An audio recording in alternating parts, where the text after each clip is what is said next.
Экинчи закон дайыма окуп өнүгүп тур. Эски индиялык мифте мындай айтылган экен. Эң биринчи Кудай устрицаны жаратып, аны деңиздин түбүнө салып коет. Анын жашоосу бир калыпта болот. Кечке чейин устрица эчтеке кылчу эмес. Раковинаны ачып, сууну өткөзүп, кайра жаап коюп эле жата берчү экен. Күндөр өтө берет. Ал болсо раковинаны ачып, жаап коюп эле жатат. Ошондо Кудай бүркүттү жаратып, ага эркин учканды берет экен. Ага өтө бийиктикке жете турган мүмкүнчүлүктөрдү берет. Бүркүт үчүн дээрлик чек жок эле. Бардыгына жете алат. Бирок бүркүт өзүнүн эркиндиги үчүн төлөшү керек болгон. Ал күндө өзүнүн жеген тамагы үчүн күрөшүүсү керек болгон. Ага эчтеке бекер эле асмандан түшө калбайт. Анын балапандары пайда болгондо, балапандарын тойгузуш үчүн эртеден кечке охотага чыкчу. Ал ушундай баа менен эркиндиги үчүн төлөп берип атканына кубанчу. Акыры Кудай адамды жаратат. Биринчи устрицага алып келип, анан бүркүткө алып барып, кайсынысын жашоо образын тандайсың деп адамга тандоо укугун берет. Дайыма окуп өнүгүп тур.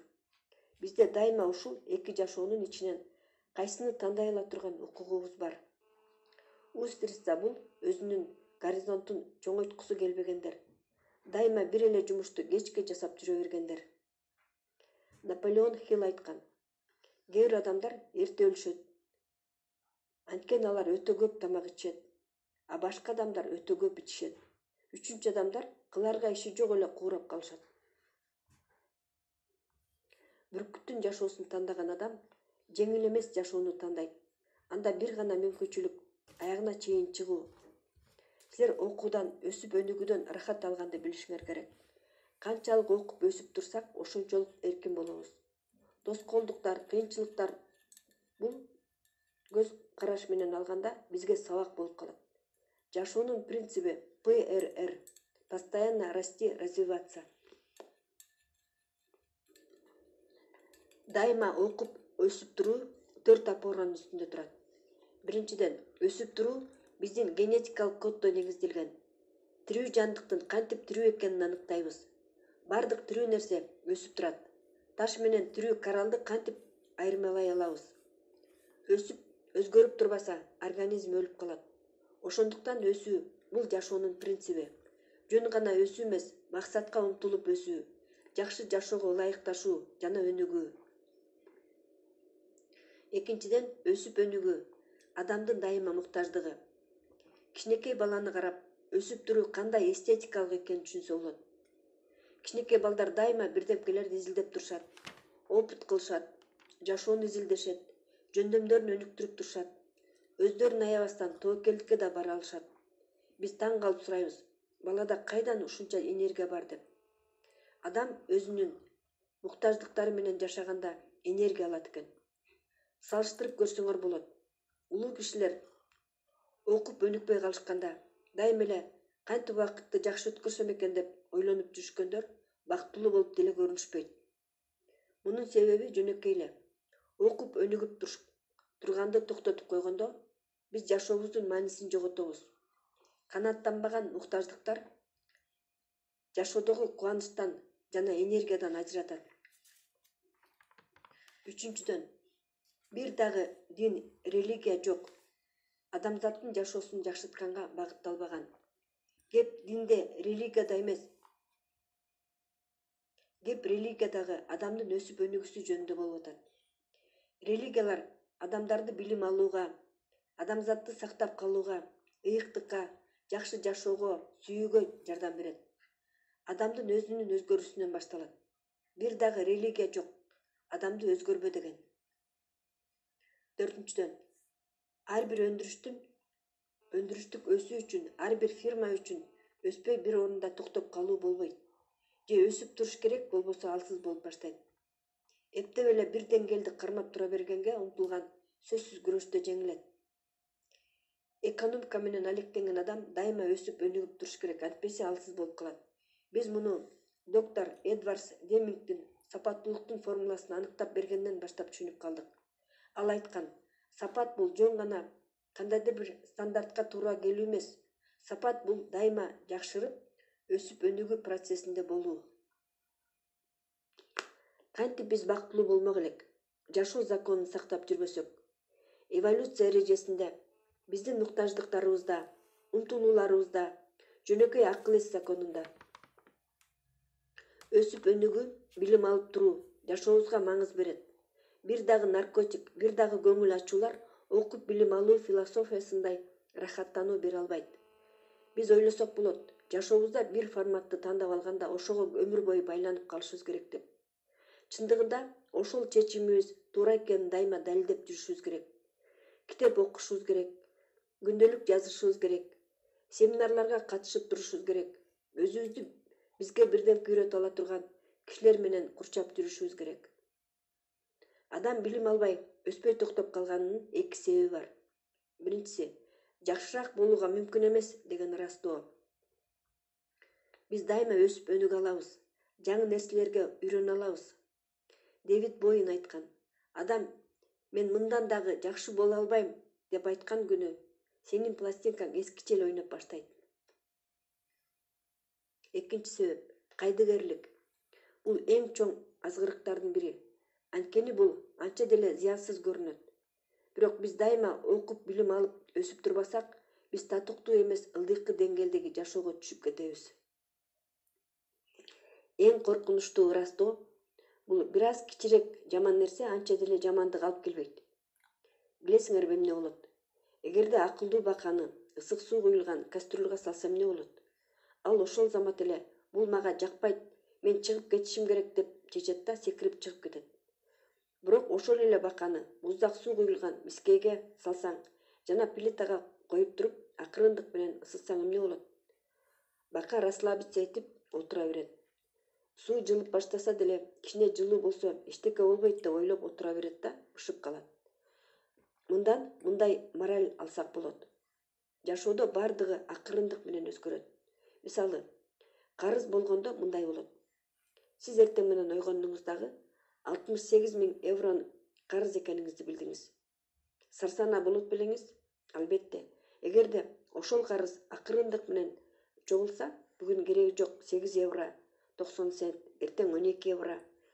Бирок буларга көңүл бурбай жүрө берсеңиз, эмне болот? Баары жашоодо чогулат, суммасы чыгат. Анан акыры колу бутуң менен карызга байланып калган болосуз. Же бай болуп кеткен болосуз. Эгерде эртең сиздин таразаңыз 30 килограмм көп салмакты көргөзсө, сиз сарсанаа болот белеңиз? Албетте. Бирок эгерде бул айда 1 килограмм, кийинки айда 1 килограмм кошсоңуз, ситуация анча деле кыйын болуп көрүнбөйт. Бирок баканын окуясы бизге жашообузду байкап көз салып туруш керек экенибизди айтат. Жана майда барат иштерге дагы жакшы көңүл буруп жүрүш керек экенибизди айтат. Бардык нерсе бизди максатыбызга же жакындатат, же алыстатат. Нейтралдуу эч нерсе болбойт. Ошон үчүн биз дайыма өзүбүзгө суроо берип турушубуз керек. Кайсы багытты көздөй баратам деп. Биз бүгүн алма жейбизби же плитка шоколад жейбизби? Маанилүү эместей сезилет. Же китеп окуйсузбу же телевизордон мыльный опера көрөбүзбү? Күндө 10 евродан чогултабызбы же 10 евродан коротобузбу? 10 жылдан кийин чоң айырмасын көрөбүз. Шоколад, мыльная опера же 10 евродан коротуп туруу ашыкча салмакка, кедейчиликке, үстүртөн караганга алып келет. Мөмө жемиштер, жакшы китептер, акчаны үнөмдөө, ден соолукка, билимдүүлүккө жана байлыкка алып келет. Эч ким бизден дайыма эле акылдуу чечимдерди күтпөйт. Бирок жашоонун өзү бул кылган чечимдерибиздин суммасы болуп саналат. Кайдыгерлик эң жаман жардамчы. Бир ата өзүнчө иштегиси келген. Анын баласы ага жолтоо болуп атканынан ал дүйнөлүк картаны айырып туруп, майда бөлүктөргө бөлүп койду да баласына картаны чогулткун деди.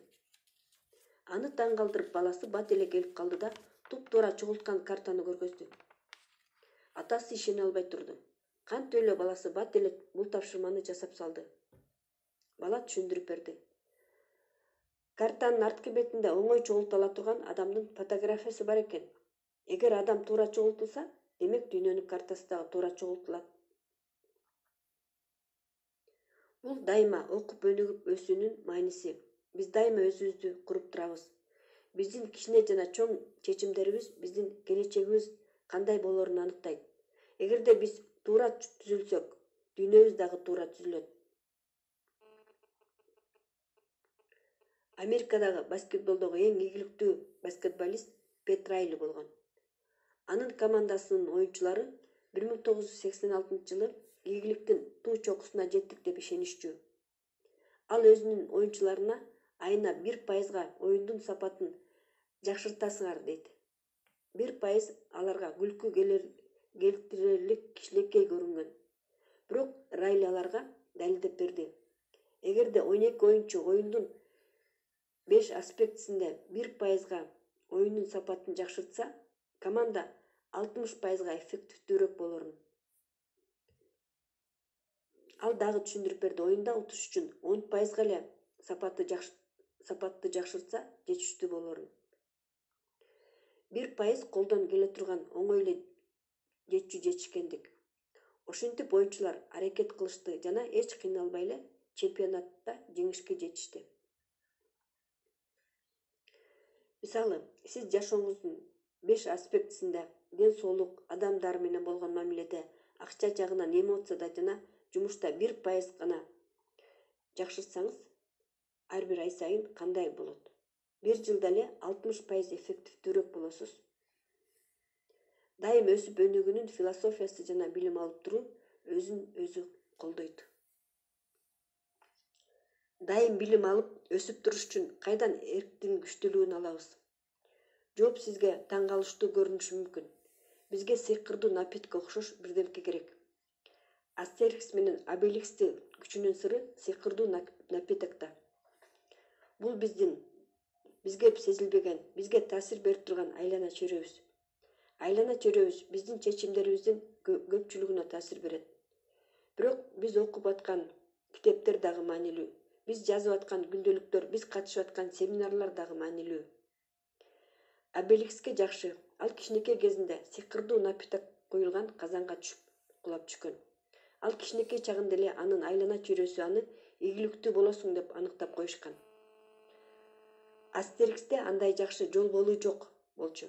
Ал ар бир кыйынчылык кырдаал болгон сайын сыйкырдуу напитокду ичип турушу керек болчу.